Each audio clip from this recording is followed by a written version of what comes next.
All right, so today's race was supposed to be between Andy Perfect and Seawalker.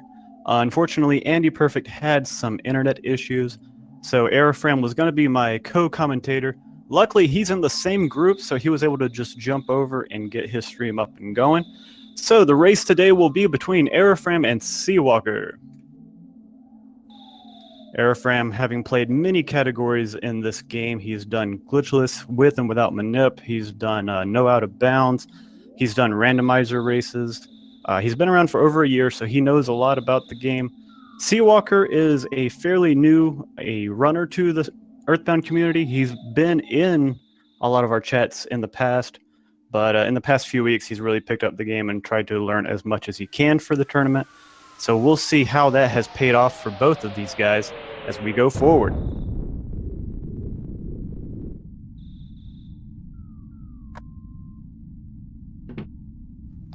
So first thing you do when you get out of bed is you're going to go into Tracy's room and grab the cracked bat and equip it.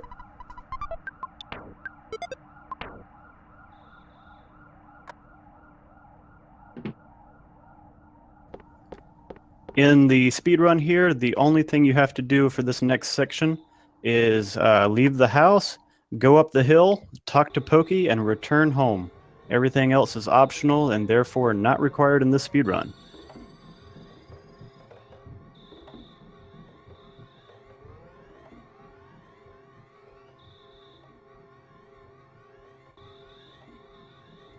For those of you watching, the Boogie Percent race is about the first quarter of the glitchless race for EarthBound.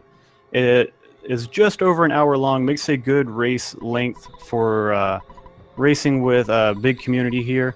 And you get a lot of the different tricks like stutter stepping and similar things we'll go over. That all shows up in the first quarter of the game. So it's a really good show of how this game works and all its mechanics and the speedrun itself. And it'll end when we defeat Boogie Tent and collect the fly honey afterwards.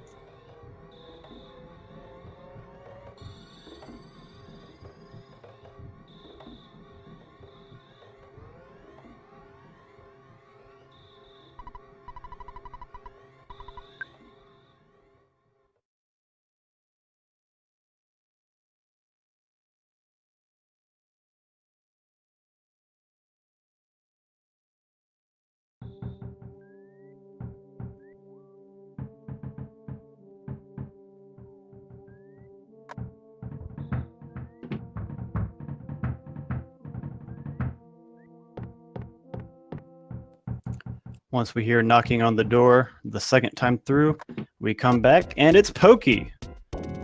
Pokey has lost his brother Picky and he is looking for you to help find his brother and keep him out of trouble.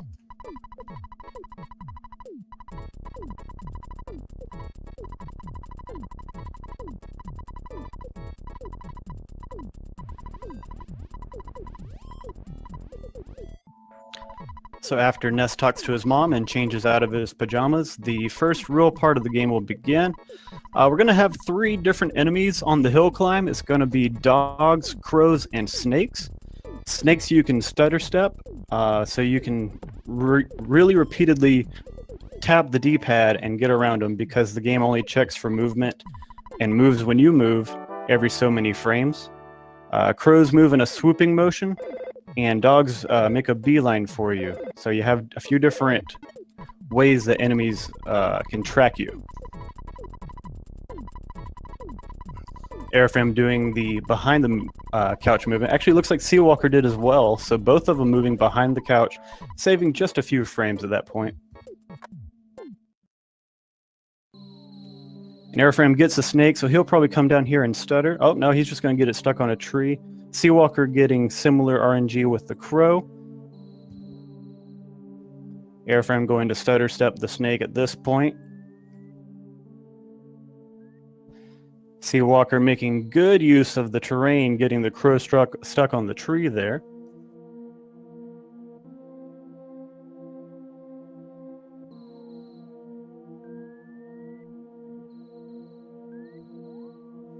And Eriphram is up the hill. He had extremely good RNG for that hill climb, so very good there.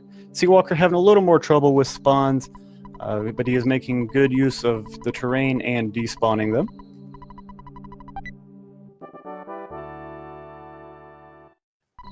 So Eriphram has found Picky, but now there is a sound coming out of the meteorite.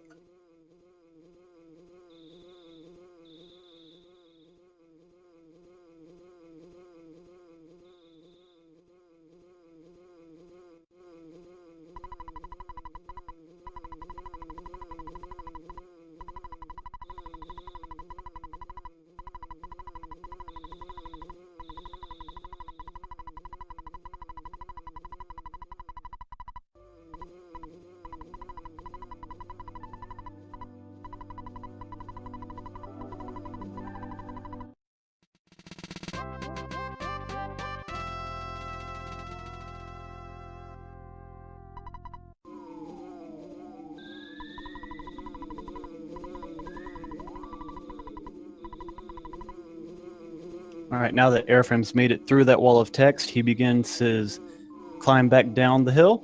And at this point, spawns are turned off, so he has nothing to worry about. He's going to go over here and grab a bread roll that'll help heal him later. And he's going to make his way back to Pokey's house.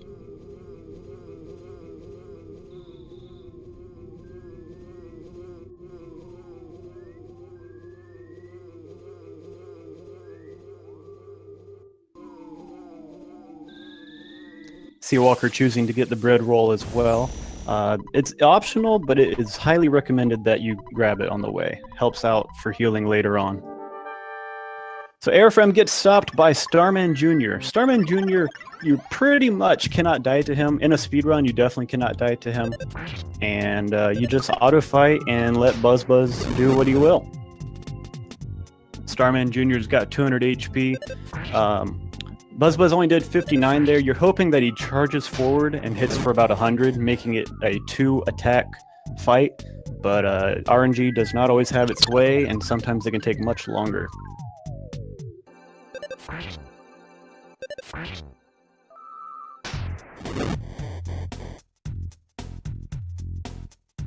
BuzzBuzz attacking for 66 on Seawalker's side as well. So Eriphram just got the second hit from BuzzBuzz. It's going to be a 3-turner for him.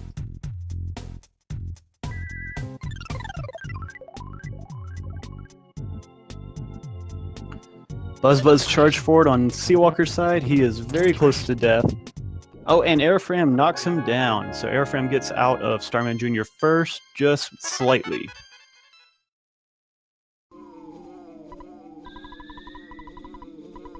And now Seawalker takes down Starman Jr. So it's a very close race right now, and there's tons of RNG to go.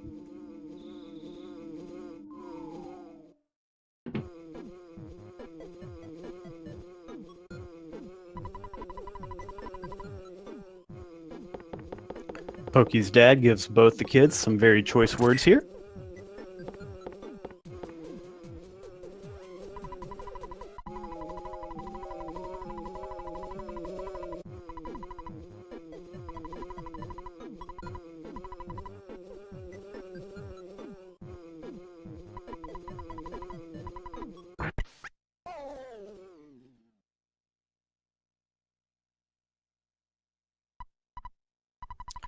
And at this point, as BuzzBuzz dies, he's basically telling you how the main theme of this game works with the different sanctuaries.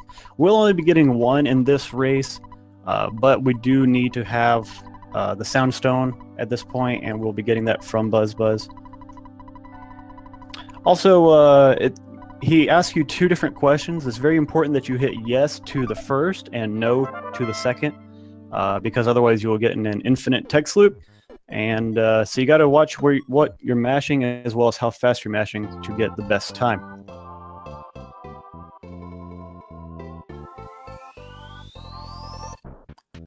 All right, so now it's daytime, and Eriphram will be making his way into the town.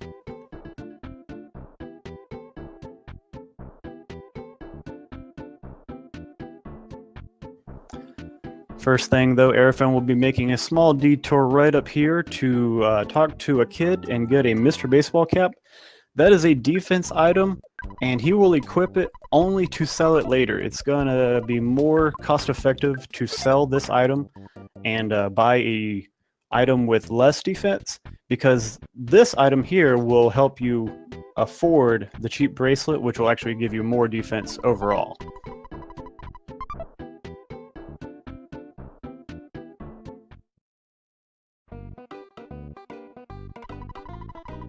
So you have to withdraw a little bit of money to buy the 3 different pieces of equipment you'll be getting. You'll be getting a T-ball bat, the baseball cap, and the cheap bracelet. You'll see that the baseball cap is 19 bucks, and he will sell Mr. Baseball Cap for 99 bucks, which allows him to buy the cheap bracelet.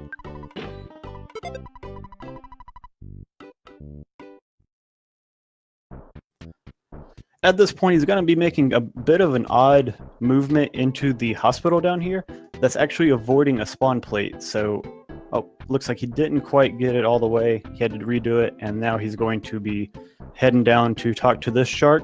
It's a Pogo Punk, and it'll give you a level up and a hamburger afterwards.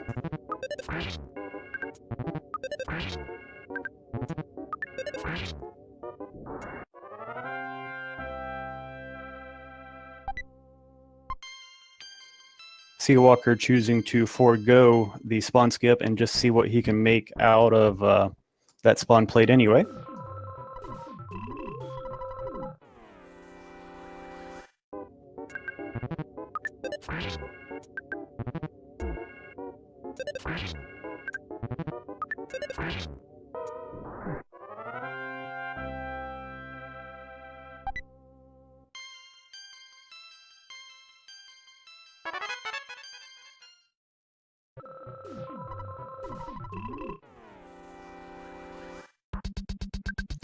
Seawalker having a little bit of a battle, not choosing to go through the spawn skip, trying to get over to that Pogo Punk because he knows that that one particular one has a hamburger. This is a skate punk, which I don't believe has a hamburger. I'm not entirely sure. Eriphram has gotten through all the sharks, and he is about to start the first actual boss fight against Frank. Frank is a very difficult boss in the speedruns because he can easily do an attack that's half your damage. So pretty much anytime you're hit, regardless of how you're hit, you want to do a life up or eat a burger afterwards.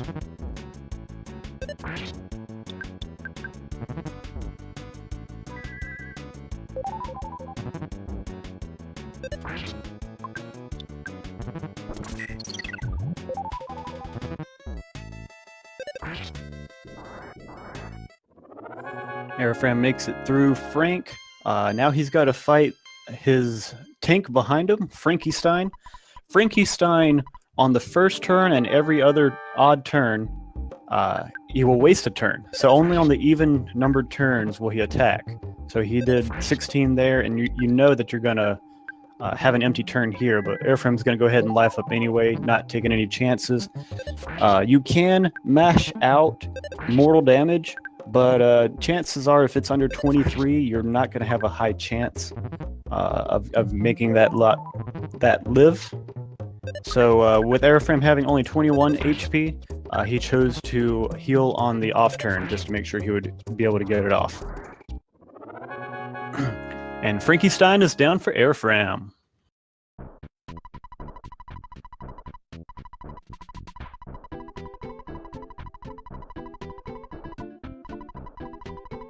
Alright, so now Seawalker is going up against Frank.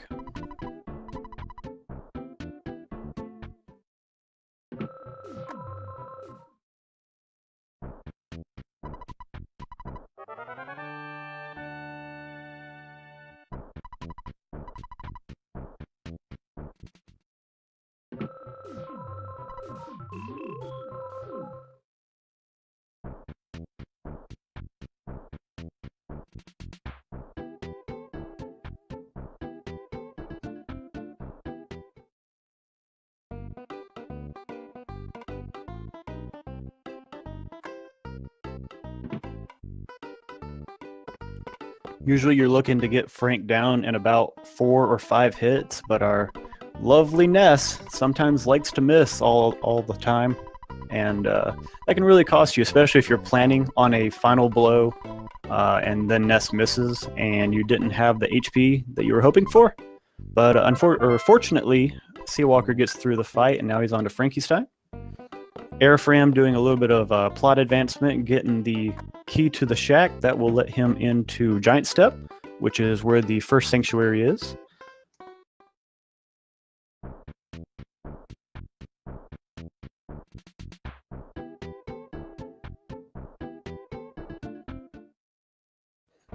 And both runners got through Frankenstein with no issues, so that's good. Eriphram's withdrawing money, and he will be buying burgers. He's going to fill out his inventory for Giant Step because the boss there, Titanic Ant, is very powerful, and you want to have as many burgers on you as you can.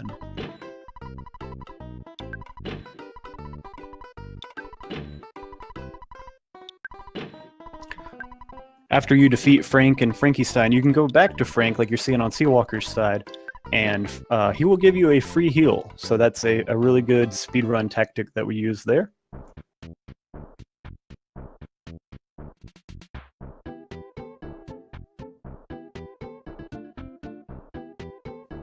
All right, now Eriphram's making his way to Giant Step. He's going to glide off that tree right there and use the key to the shack from the side like that.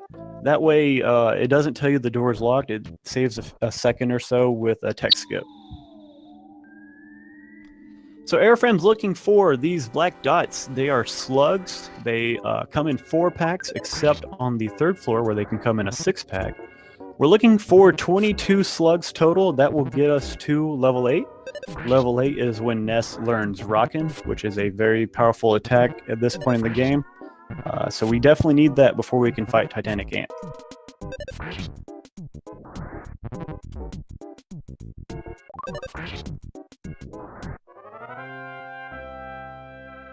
So we'll see what Eriphram's choice of slug grinding is. Looks like he's probably going to... Oh, well, he already found another 4-pack, so he's up to 8. You definitely don't want to fight anything else here. You have mice, and they are bad because they have extremely high guts, which can make them more likely to smash you. And when they do that, it's like 15 damage, so it can easily get out of control. On the 2nd and 3rd floors, you will find other black pixels. They're not necessarily slugs. They could be antoids.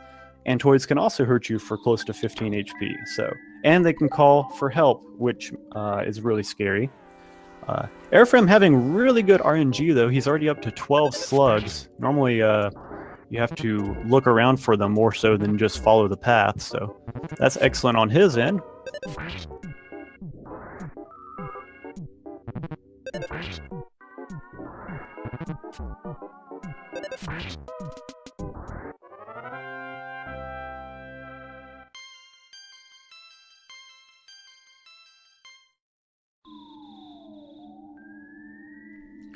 Eriphram choosing to continue up to the 2nd floor to look for what could be a possible last 4-pack of slugs, which would get him to 16. And then on the 3rd floor, he could find the other 6 to get to 22. He knows that these enemies around him right now are antoids because slugs should spawn in either 4 or 6 packs. So he's not taking any chances with these ants. Seawalker also finding his first 4-pack very quickly.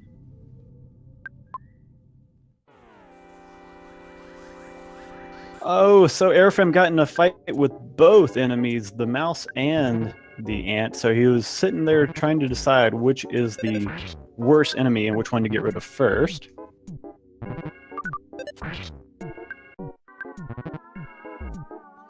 There's a smash attack like I was mentioning earlier. And there's Antoid trying to call for help, but fortunately it was unsuccessful.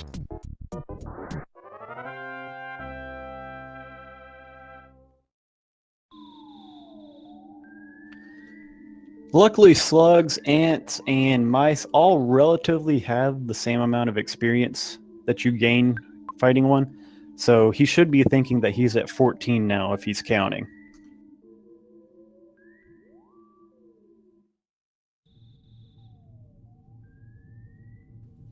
Seawalker choosing to just respawn the first plate at the beginning of Giant Step, looking for his count. Eriphram finds a final 4-pack. Well, I think that'll put him roughly at 18, so he may choose to just find another 4-pack, or he may go up for the 6. We'll have to see what he does. And I believe Seawalker's up to 12 now.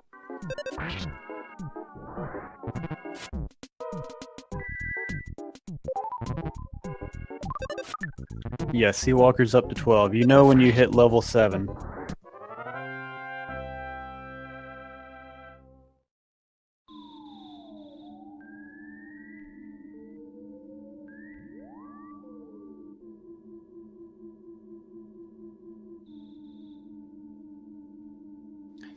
Seawalker finding another 14 or another 4-pack, so he's up to 16.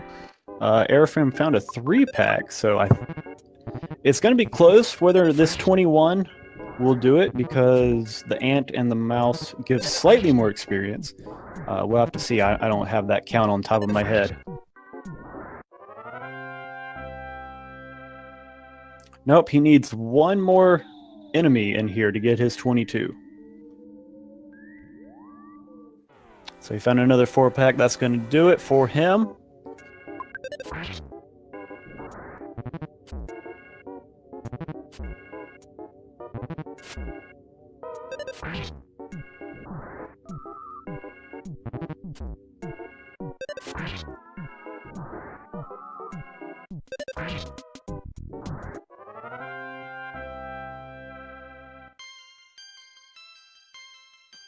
Alright, he hits level 8 and he gets rockin'. And an offense up by 5. I do believe that's going to be enough for what he's looking for.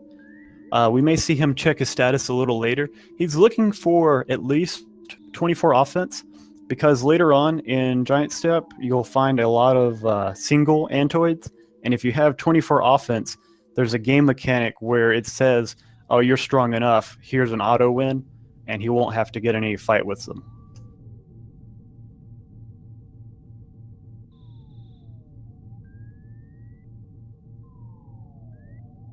Seawalker finding his 6-pack, that's going to get him to level 8 as well.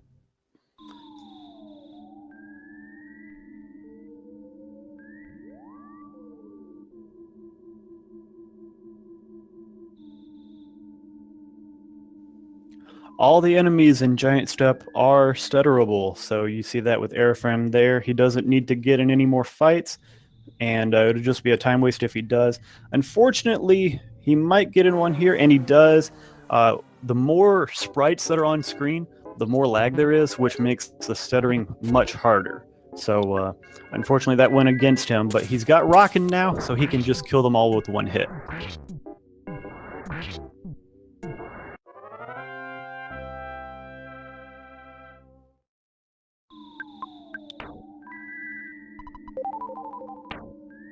And Eriphram has 25 offense, so he can one-shot an Antoid and not have to worry about that. You'll see Eriphram looking for a butterfly here. That's going to revive 20 psychic points on his end, which will get him set up to fight Titanic Ant. He didn't quite get all that he wanted, so he can just go to the side and respawn another butterfly, and that will fill him up. At this point in Giant Step, everything is an Antoid or a mouse. Oh, well, Eriphram had an empty room there. That's pretty rare. So there were 3 Antoids there. He's looking for either 0 or 1 right there. You'll see an auto win. Seawalker also getting in an unfortunate Antoid fight, but luckily he had the Rockin'.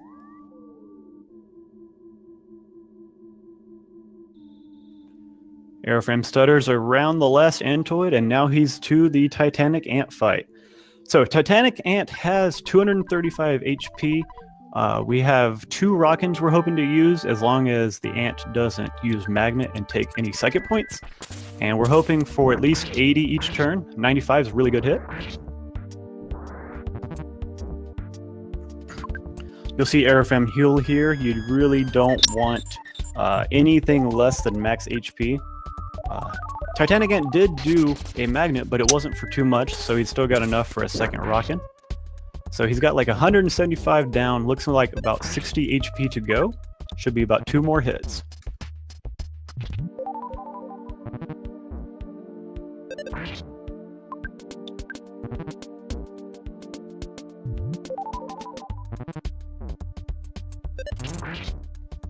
And Titanic Ant is down for Eriphram. Good time. Seawalker getting an unfortunate 2 Antoid again. Don't know if he's going to go back and get another butterfly to fill up his psychic points, or if he's just going to chance it. We'll have to see.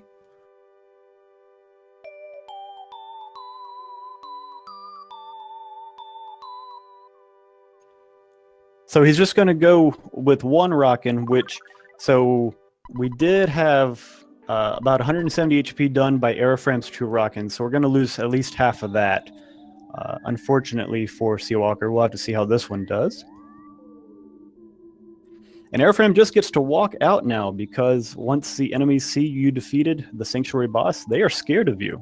So he does not have to worry about getting in any more fights with them.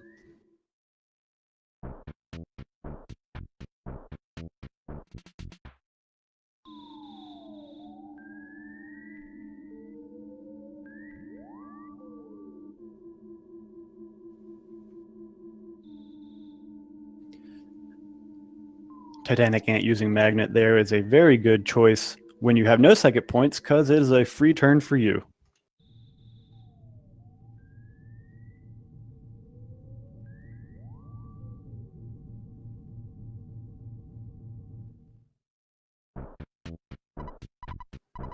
At this point, Eriphram is greeted by the cops, who say, "Why were you in there?" And you're like, "Well, the mayor told me." I'm like, "No, we don't care what the mayor says.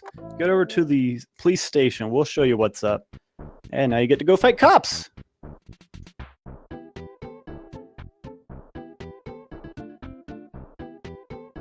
Seawalker making it through the Titanic Ant fight as well with only 1 Rockin'. That's awesome. It's great to see that neither runner has died yet. Onet is a very dangerous place, but they have gotten through so far.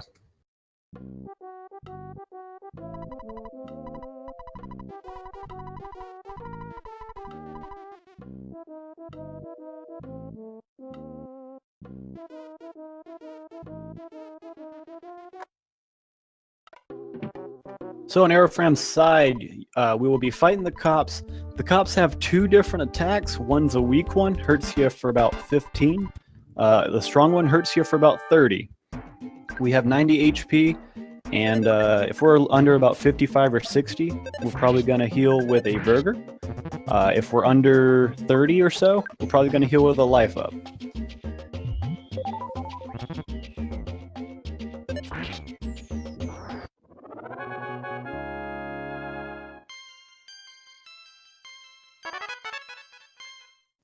The cops have 75 HP each, so we're looking to down all of them in about 3 bashes.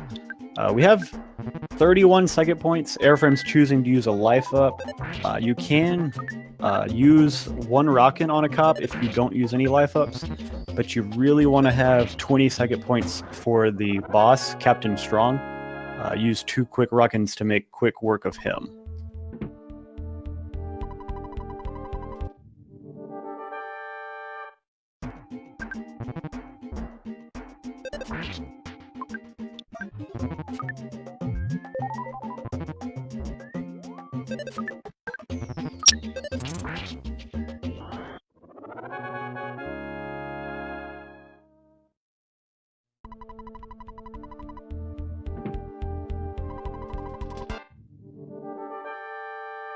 Seawalker choosing to go back and buy a few more burgers just in case. Oh yeah, he only had 2, so he's definitely going to need some more for the cop fights.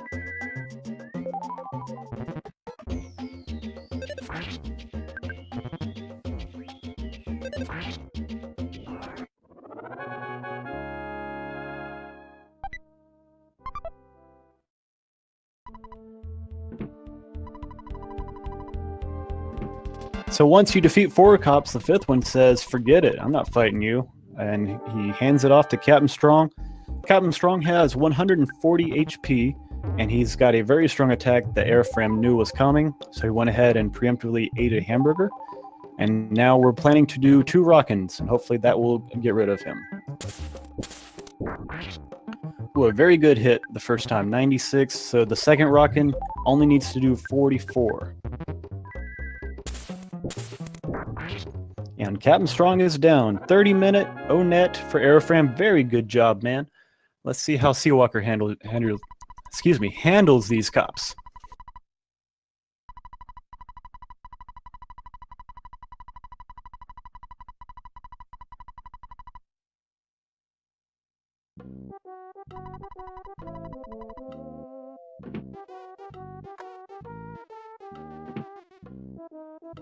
Once you defeat Captain Strong, he opens the road to Tucson, and Eriphram is free to go.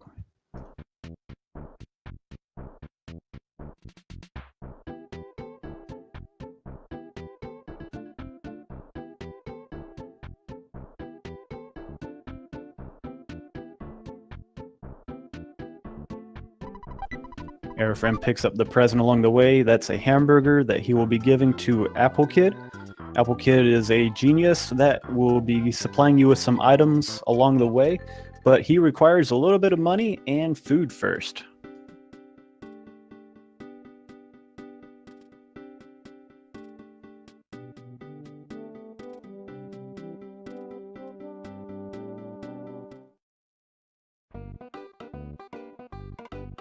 So Eriphram will be withdrawing as much money as he can, probably 600 here. No, he'll just go with 500. And then he's going to call Dad. That saves the game. We're saving to create a death warp that we will be using later on. We'll warp back to this point.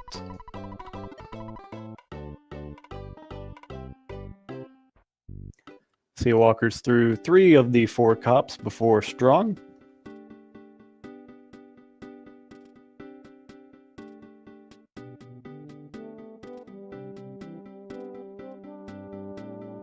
Seawalker using a life up there. I'm a little worried he's out of burgers at this point, which could be a problem for Strong. We'll have to keep an eye on that.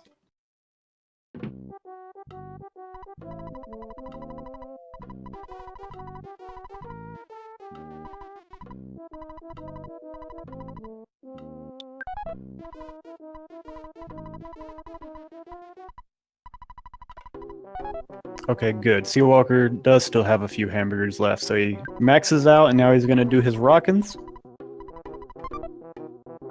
Ooh, the first one was very low, 51. We're looking for 89 more. We'll see if we can get it.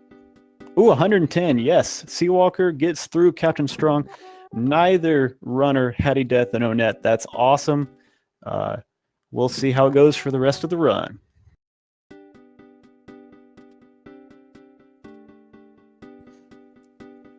Eriphram has given the money and food to Apple Kid, so now he can make his way east to Peaceful Rest Valley.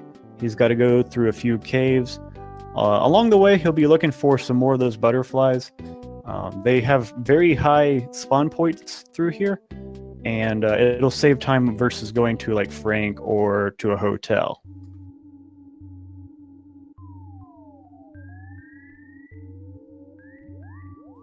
If you see an enemy like that at this point in the game, it's going to be a lot quicker to just go back through the door and despawn them versus trying to take the fight or doing anything else like that.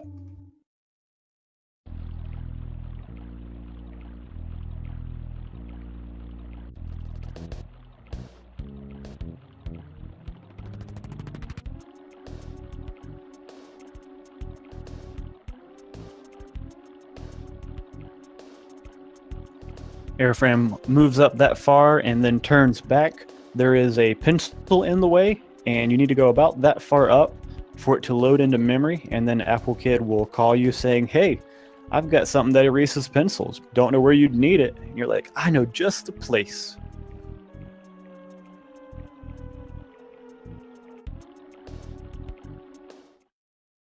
Seawalker's also now setting up his death warp at this point.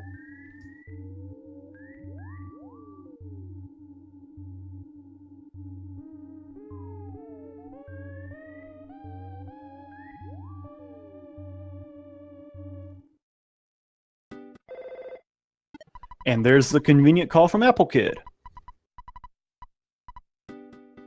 Apple Kid's not at his house at this point. He's actually at Berglund Park. So we'll make a beeline straight for Berglund Park and meet him there.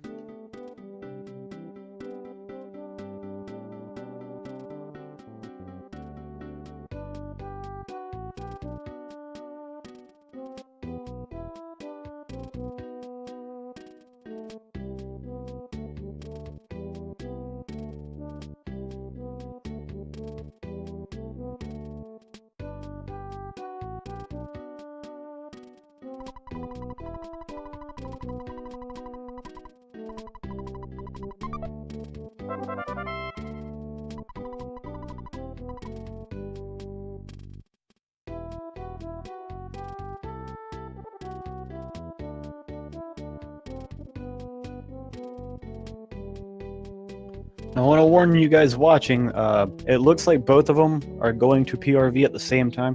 Keep in mind, Seawalker's on his first time. He's still got to see the pencil, and Eriphram's already got the pencil eraser. Seawalker finding a butterfly there, so he will be able to life up, get back to max HP, and then look for a second.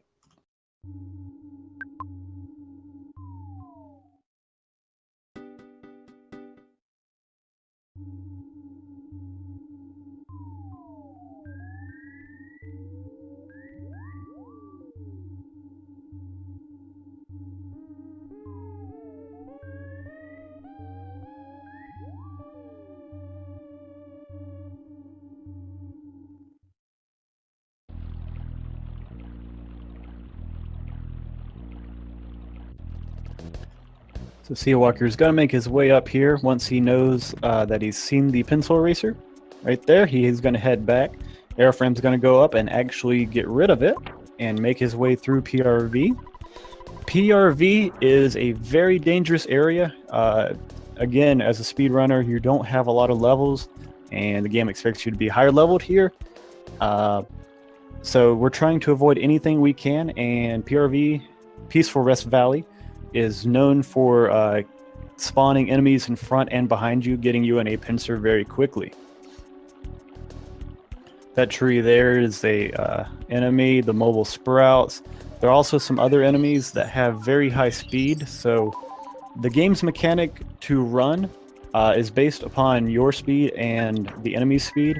So if an enemy has significantly more speed than you, you're probably not going to be able to run for quite a bit.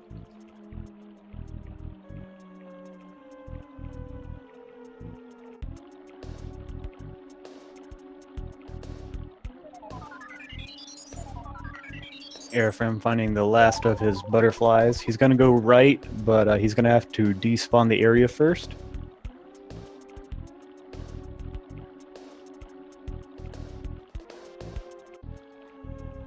And Eriphram's going to make it out of PRV alive.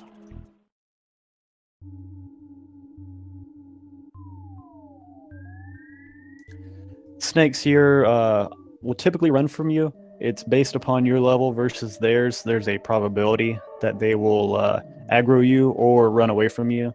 So it's just RNG at that point. But regardless, if you get in a fight with them, if you face them head on, it will be an auto win. So it's just a few second time loss. Eriphram's going to come in here. He's going to buy the Sandlot Bat and the Holmes Hat. And he will sell the old things, and that will get him enough defense and offense to get through Happy Happy Village.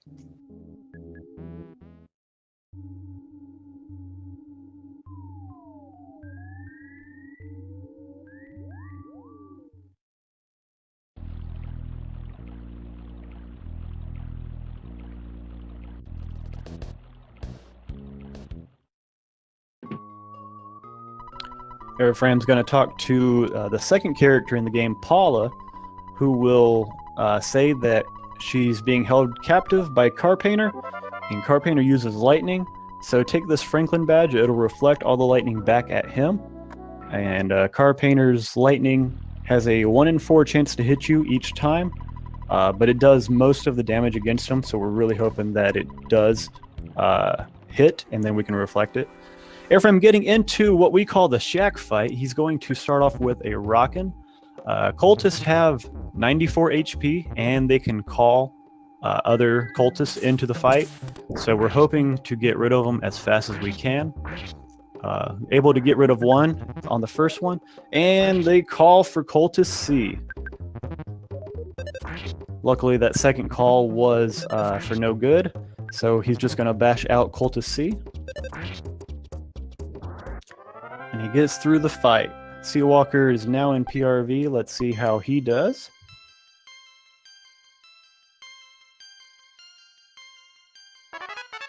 I don't remember if it's mentioned why Paula's in prison. It might be because she's got the pretty strong psychic powers, but I'm not sure.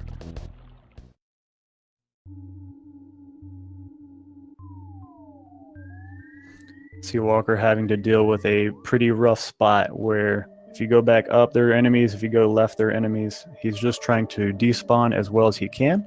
He's able to get through.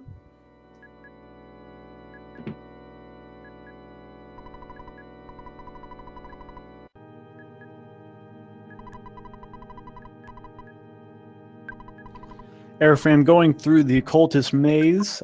Certain ones will say something and then get out of your way. This very last one here, you have to fight though, so we'll see how that one goes.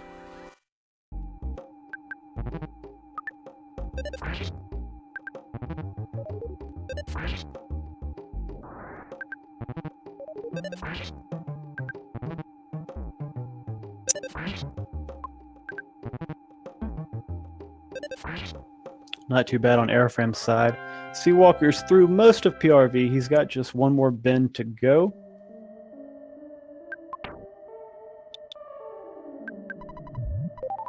Yeah, I see it in the comments. That cultist you fight there specifically says, "Don't go to heaven," and then starts the fight. So that's an interesting way of putting it. And Seawalker got a green swirl. Green swirls are preemptive strikes, so it's supposed to be when you face the enemy and they're facing away. Sometimes the mechanic gets a little iffy. I couldn't really tell if that was supposed to be a green swirl or not, but nonetheless, it helped him out on his time. Eriphram getting one lightning reflect from Car Painter, but Car Painter will heal on turn 2. He's a bit of a scripted fight, and the first turn, every 3 turns after, is lightning, and the third turn, and every 3 turns after, is an attack. In the comments, if you get a preemptive strike, do you get a 100% chance to run? Yes, unless it's against cultists and a few other enemies. It's basically anything that's a scripted enemy you can't run from, but everyone else, yes, you get a 100% chance. Eriphram making it through the Car Painter fight with a really good time, and he's going to go get Paula and set up for that death warp.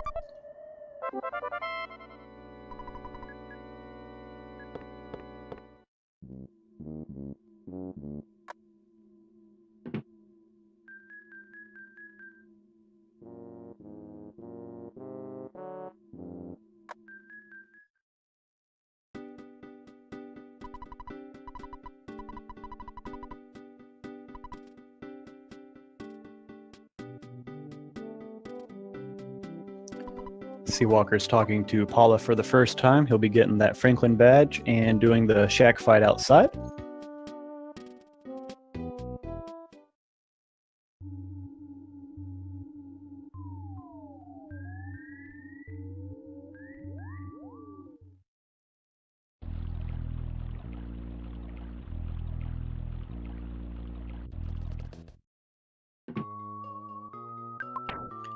Eriphram's going to use the key to the cabin, unlocking Paula, and she will join the party. At this point, Eriphram will get rid of the Holmes hat, the cheap bracelet, and the teddy bear that Paula just picked up. The reason for that is to have as low defense as possible and a good setup for your death warp. And you don't really need the items afterwards, so they're just getting in the way at this point.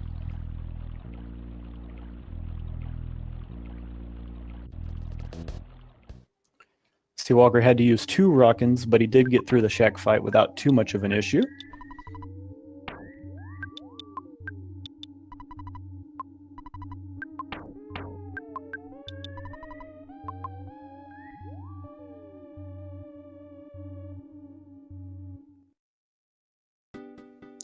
So Eriphram will choose to use a Mondo Mole, I believe. Is it Mondo Mole? Basically, the mole here, he's using to hopefully have him kill. Mole playing rough. Mole playing rough here will kill both of the kids, and they will respawn in Tucson.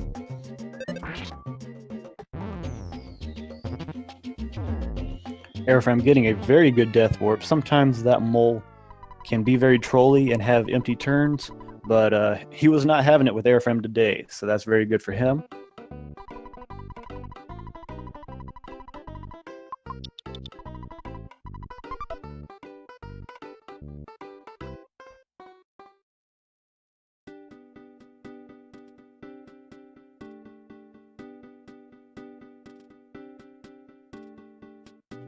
Eriphram makes his way to the hospital to revive Paula, and at this point he's just doing a bit of plot advancement. We'll go and let the family know that Paula's okay. Everdread's gonna be like, hey, you got this girl, here's $10,000, no one knows why, and then we will help the Runaway Five. Seawalker is getting ready to start his fight against Carpainter.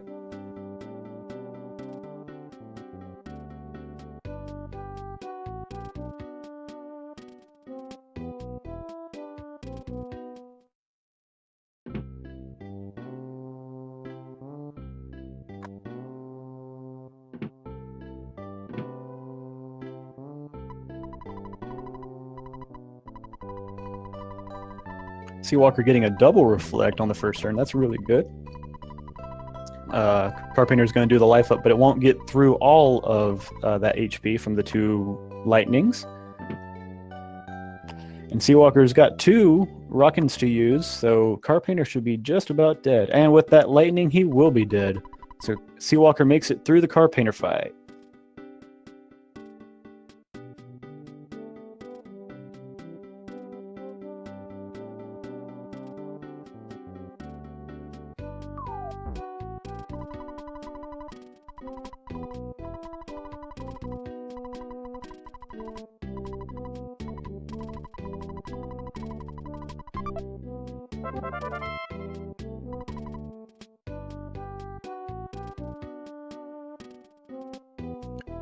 Eriphram's going to move up to the Chaos Theater.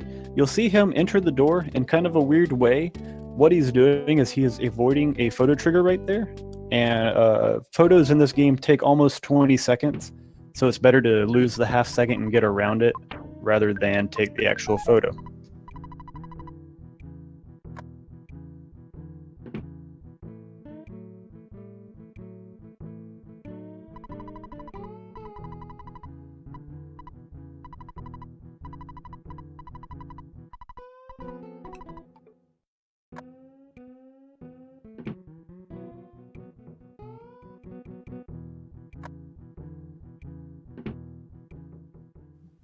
And now Eriphram gets to enjoy the Runaway Five. So he gets a little bit of an input break while the Runaway Five do their show.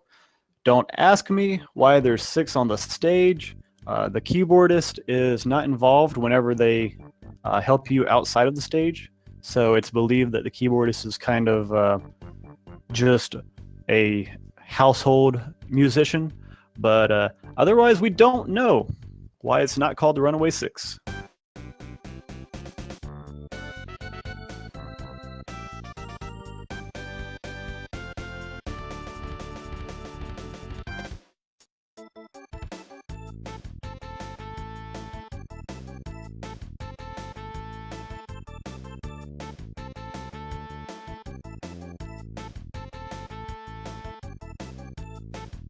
Seawalker going to use the mole as well for his death warp. We'll see how that goes.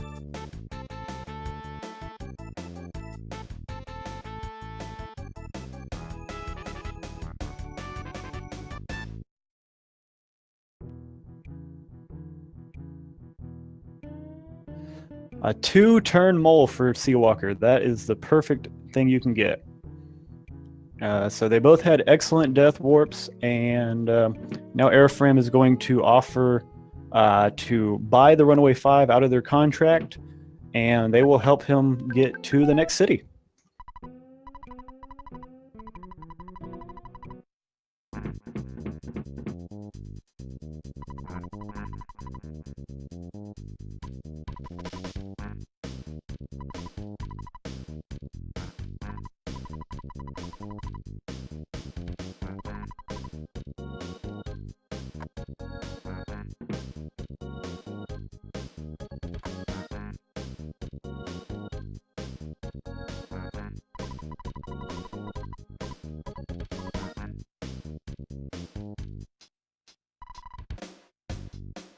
So at this point, the game expects you to have already found out on your own that the tunnel between Tucson and Threed is covered with ghosts, and nothing can get through except for the Runaway Five's party bus. So that's how you're going to get to Threed.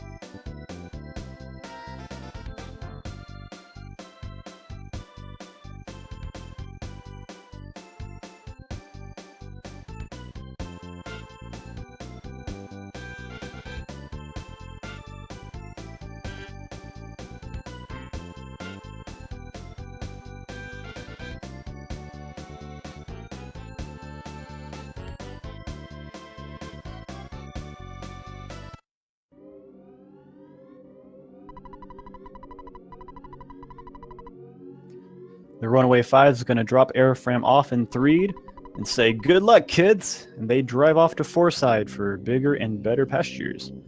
Eriphram's going to move to the northwest part of the map. He's going to go in a graveyard and get the attention of two zombies that are guarding a little tunnel. And after that, he'll make his way back to a hotel.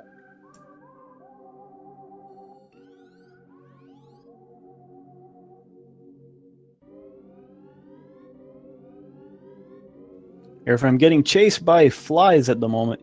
You definitely don't want to get in any fights in the graveyard. They can one-shot Paula, and pretty much one or two-shot Ness as well, since you got rid of his defensive items.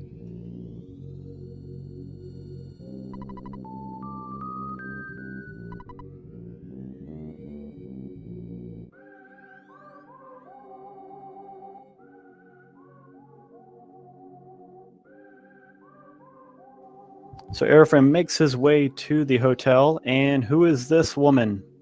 Who is this fine woman that we're going to follow into a hotel room in the back? Nothing weird can be here, right? And the woman's got zombies, dogs, and ghosts for friends. So let's see what happens.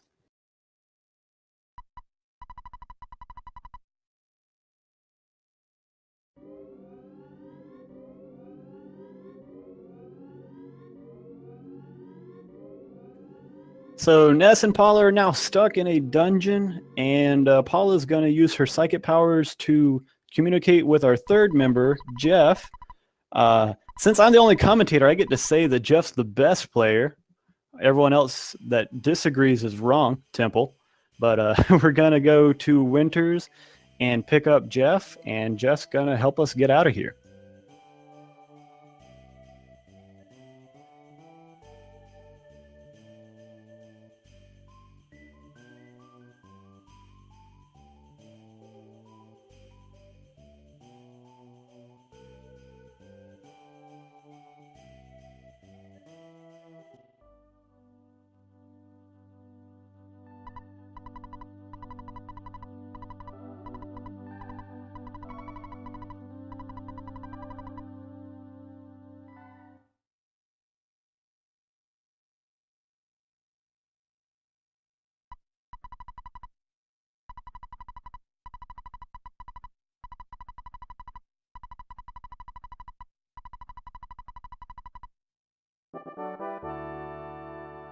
Seawalker paying off the Runaway Five's contract, and he will be coming to Threed now.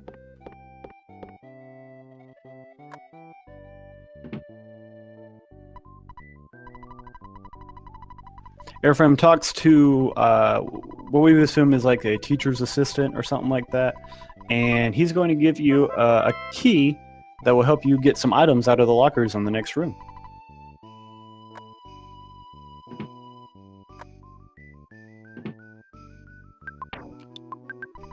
Except the key is bent and doesn't work, so Jeff's going to go back to the assistant and have some choice words for him. Oh, never mind. The assistant already knew the key wasn't going to work, so he gave him a bad key machine.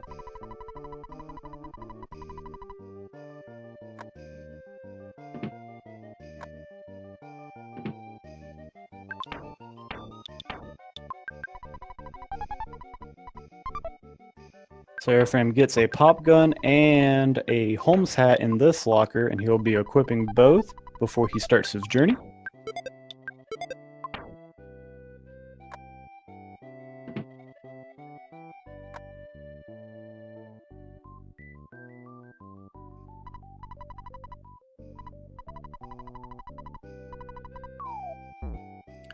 Just gonna go in the shop here.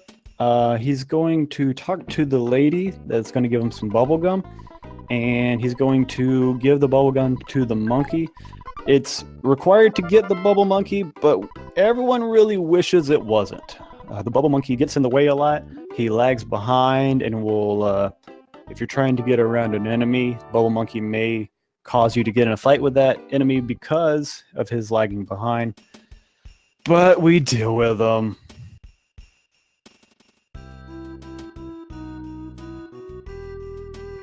Eriphram choosing to despawn the goat. The goat is by far the strongest of the enemies you can fight out here. Dogs are not too bad, so he'll take that fight. But that's where Bubble Monkey actually comes in helpful. Because he was lagging behind and catching up, he was able to get the preemptive strike on the dog, allowing for an auto win.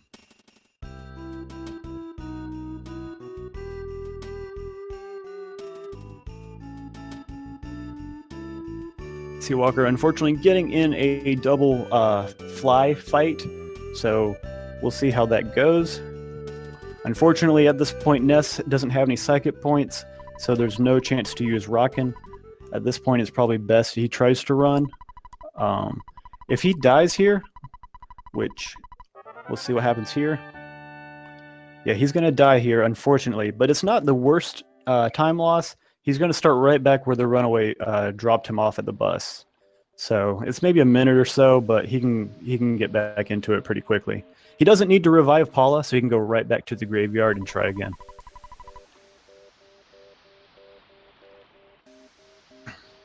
Eriphram getting on the MS Paint Beast, Tessie.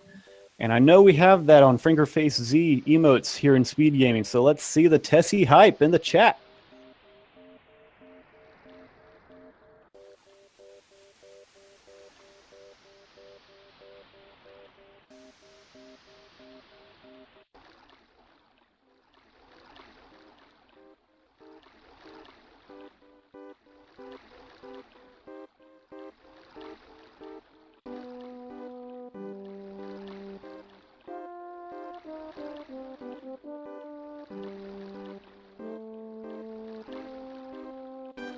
Seawalker's second attempt through Graveyard looking much better, so he will be able to do these few events here and then start his winter sequence.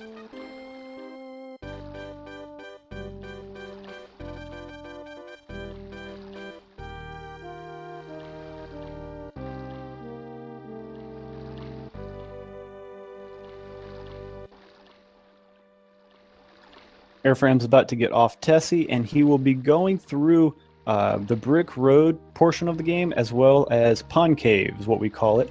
So this is the real meat of winters here. The first enemy in brick road you're going to encounter is a protoplasm. Since Eriphram is just level 2 and sometimes level 1, it only takes about 3 hits from a proto to die, and a proto can call for help, so it can quickly turn bad. We'll see how it goes for Eriphram.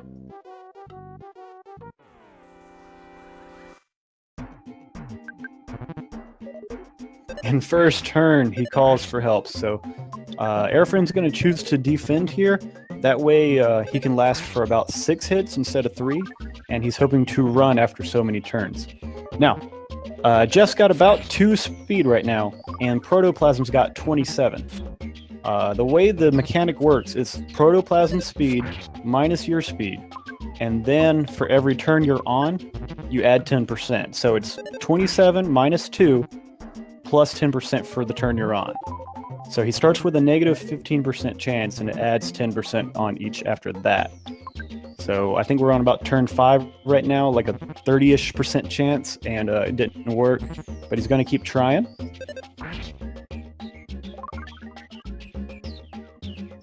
And there he goes. So now he's on to the duck. Now you can set up a skip here. We'll see if he tries to.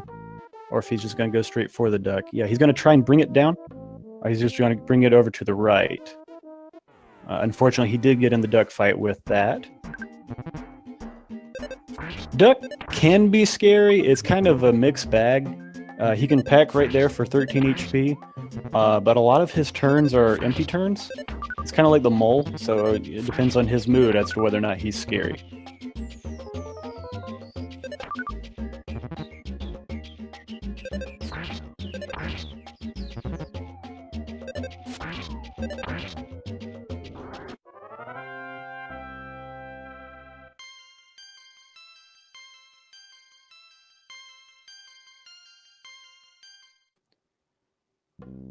Eriphram will probably, yeah, he's going to go down here and get this present, which is a croissant. Use it for full HP, and see if we can't skip the next protoplasm right here.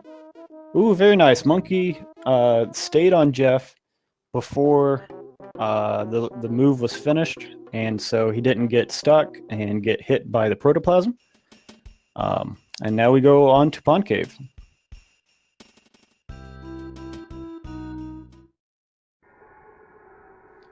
Pond Cave, the first 2 rooms are going to have a combination of slugs, mice, and mushrooms. Slugs and mice can be stuttered, mushrooms cannot. So we'll see if Eriphram uses any of that to his advantage. You can also insta-kill 1 slug, so that's what he chose to do there. Eriphram choosing to stutter the last portion of the first room. That's a pretty safe choice right there.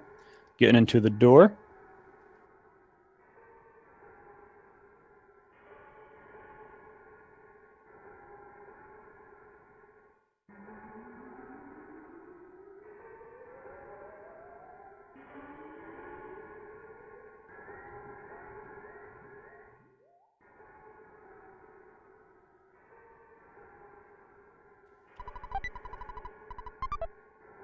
We're going to use Bubble Monkey here to chew bubble gum and go get the rope for us.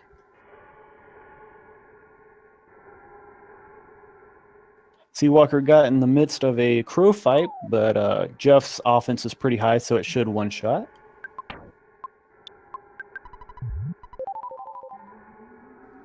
At this point, Eriphram's wanting to go to the cave door to the left, so he's just despawning mushrooms that are in his way. We can get some on the right stuck on the cliff, but the ones on the left and above the rope, he's got to despawn them.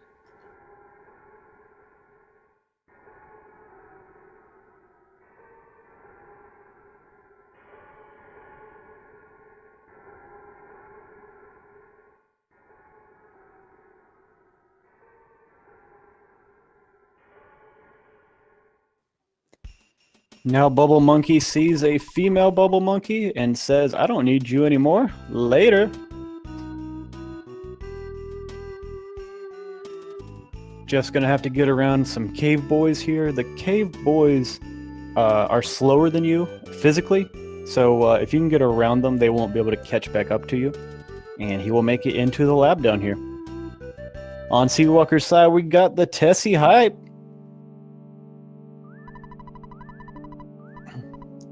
So Eriphram's talking to Jeff's dad, Dr. Andanitz here, and he's basically telling him, "Wow, I haven't seen you in 10 years. Wow, you look so different.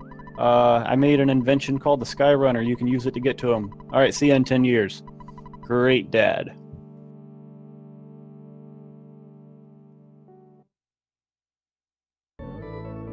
So at this point in the run, Eriphram's got about a 2-minute to 2.5-minute wait as he flies through the sky. And when he gets to Ness and Paula, they will break out of the dungeon and go fight Boogie Tent.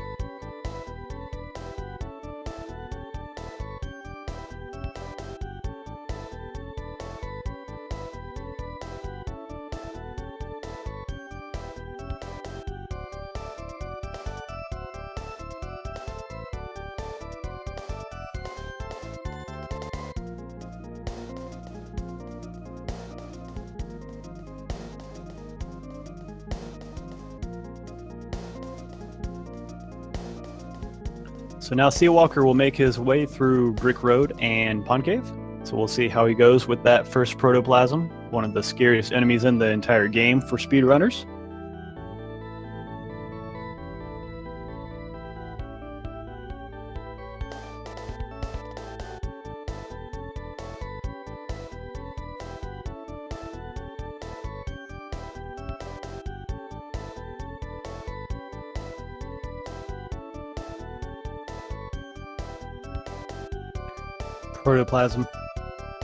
Protoplasm being very ruthless. Yep, and 3 hits and Seawalker's down. Fortunately, he will be able to respawn right by where Tessie dropped him off, so it's not too big of a time loss, but it is unfortunate that Protoplasm was not playing around.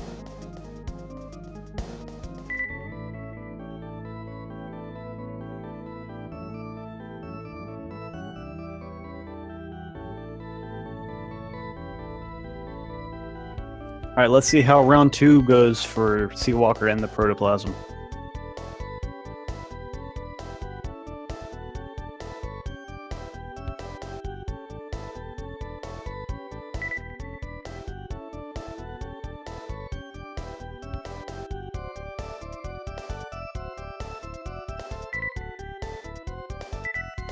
And with 5 HP left, Seawalker makes it through. Eriphram is crashing his Skyrunner into a graveyard, and right underneath is Paula and Ness, so that worked out conveniently.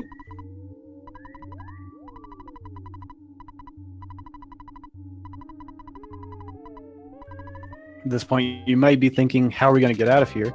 But actually, Jeff had that bad key machine that opened the lockers, and it will be able to open this dungeon door as well.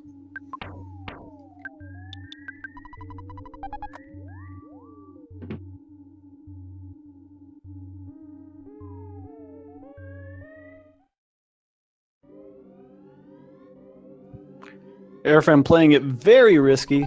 Sometimes there are spawns there, and that one got very close to Jeff. It would have been a red swirl and possibly a death if he had not been able to use some rockets. Eriphram's going to make his way down to Boogie Tent. Probably will use a rockin' and a big bottle rocket from Jeff. Boogie Tent's got about 580 hit points, so we're looking for that the first round. We'll see what we get.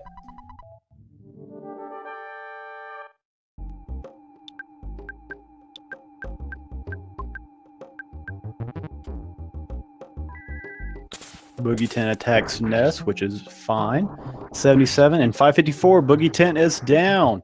So Eriphram's got about a minute of level ups to mash out, and then he will collect the fly honey, and that will be his run.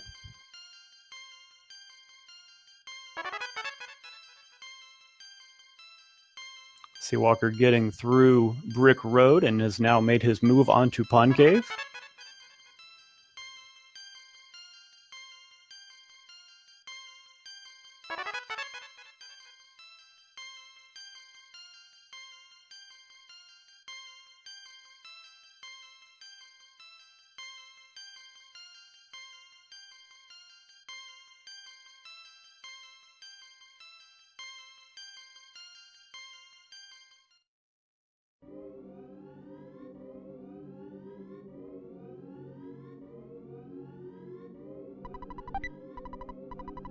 And that will be time for Eriphram. All right, the official SRL time is 1 hour, 9 minutes, and 36 seconds.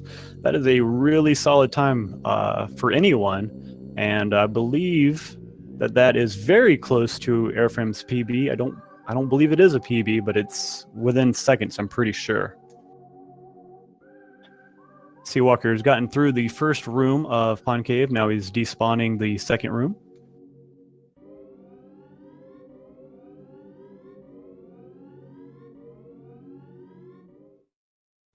Eriphram, I'm going to show you a little fun here. There's a thing where you can check the corner of the room, and we call it the tent glitch. At least I believe that's why he came in here. And it makes the game go kind of crazy. You'll see in just a second if he does it. World record in this Boogie percent category is 1 hour, 5 minutes, and 20 seconds by Classic James. Seawalker picking up that other bottle rocket, and now we'll use Monkey.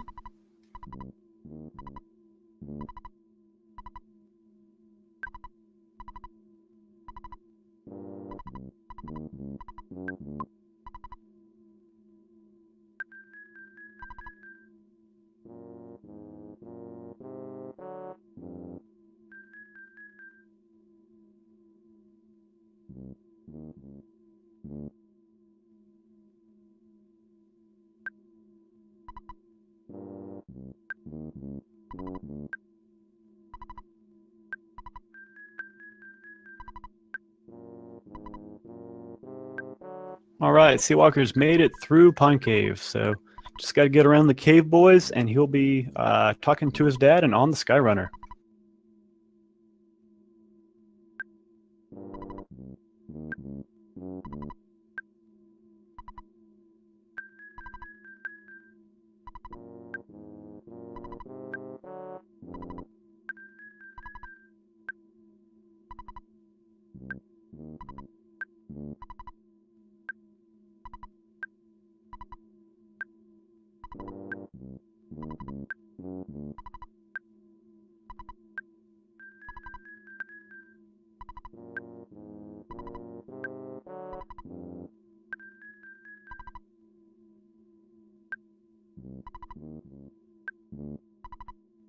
All right, Seawalker's on the Skyrunner. Doesn't seem like the game wants to cooperate for Eriphram right now. He's having a little bit of trouble getting it going. We'll see if anything happens.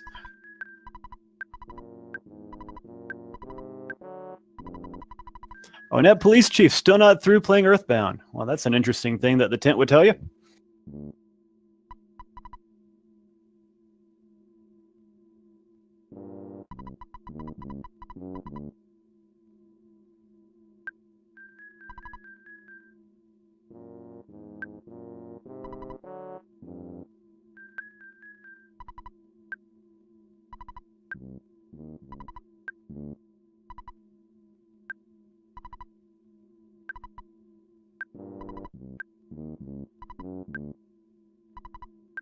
At this point, I'd like to remind all of y'all to make sure to follow the runners, Eriphram and Seawalker.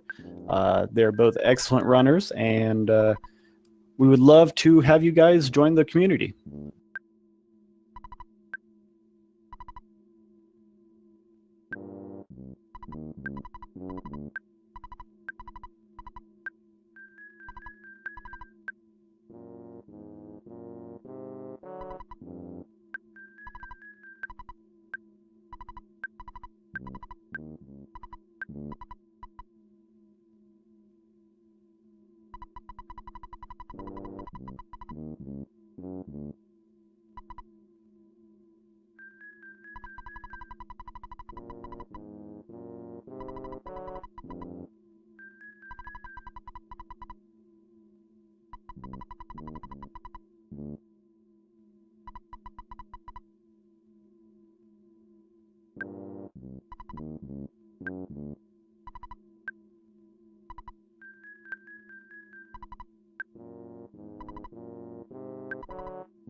All right, Seawalker's about to crash into the graveyard, and we'll see how that goes for him.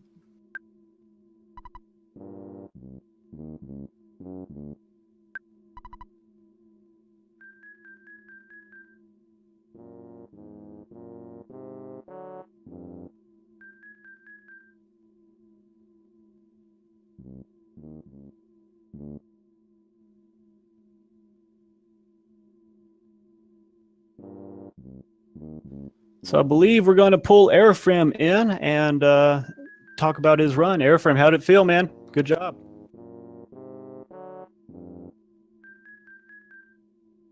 Oh no, I can't hear you. Can anyone else hear Eriphram? How about now? There we go. There we go. All right, man. How'd it go? Oh, it was very stressful at some points for me. Getting swirled up in the giant step there, and then my winters I was okay with, but at some points I wasn't. Although that pond cave was something else. I thought you did really well through PRV and with the slug grind. Question in the audience, is there another run? Well, you can see the schedule there. There's not another Earthbound run tonight. Well, let's see what speed game he's got coming up after this, though.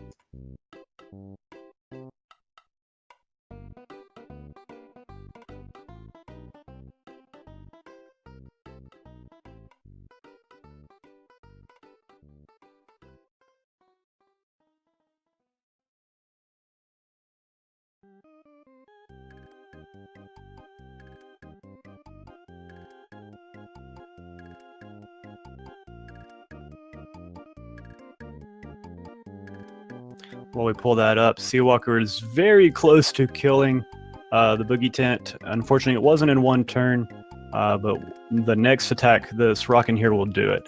And Boogie Tent is down, so Seawalker's going to have a 117, which is really good for him as well. Both runners with a very good time on this run.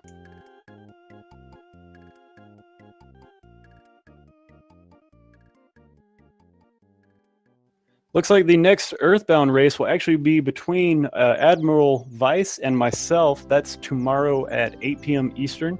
That'll be on Speed Gaming 2. Eriphram, you continue to do the tent glitch, I see. Yep, seeing if I could crash the game. Or somehow magically warp to the end of the game if I could pull up the debug menu. Yeah, that's we don't have enough time to explain all that to everybody.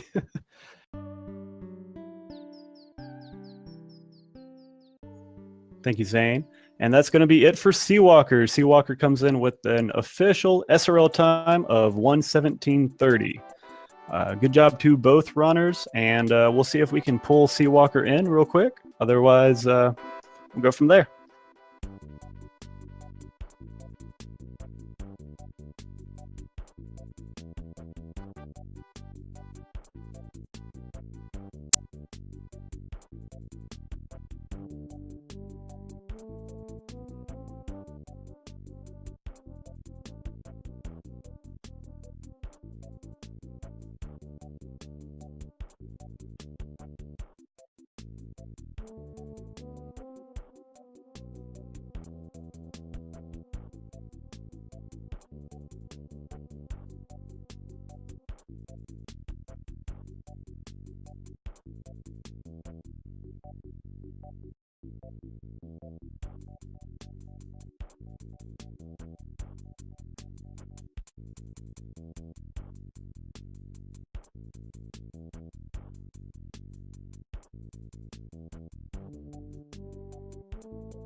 All right, looks like I wasn't able to get Seawalker unless you can hear me now.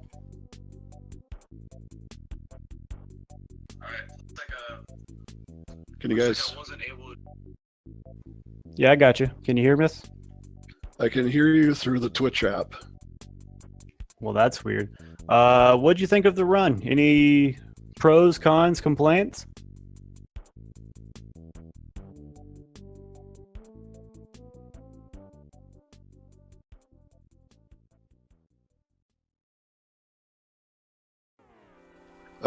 It was pretty crazy. This is why, if you haven't speedrun yet, you should.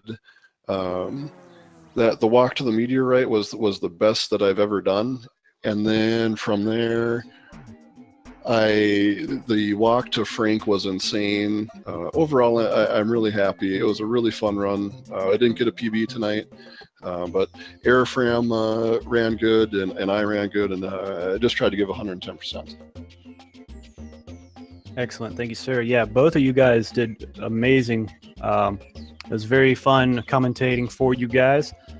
Thank you to Seawalker and Eriphram. Make sure to follow them on Twitch.